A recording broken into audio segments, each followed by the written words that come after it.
জল দিয়েছি গরম করতে। এবার আমি পাট শাকটা দিয়ে দেবো।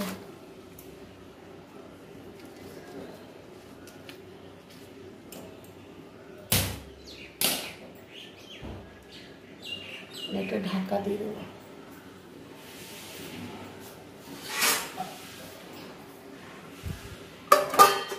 সেদ্ধ হোক। ঢাকাটা খুলে নিলাম। সেদ্ধ হয়ে গেছে, লবণ দিয়ে দেবো। পরিমাণ মতো লবণ দিচ্ছি, হাফ চামচ। শাকটা অল্পই আছে, হাফ চামচ দিলাম। আমি রসুন দিয়ে ছকে নেব। সর্ষের তেল দিলাম আর কাঁচা লঙ্কা দিলাম। পাট শাকের ঝোলটা দিয়ে দিচ্ছি।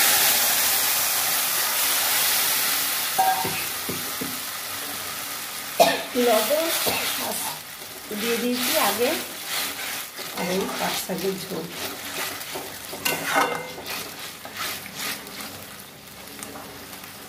বন্ধুরা, পাট শাকের রেসিপি যে যেখান থেকে দেখছেন লাইক শেয়ার সাবস্ক্রাইব কমেন্ট করে পাশে থাকবেন। রেডি, নামিয়ে নেব।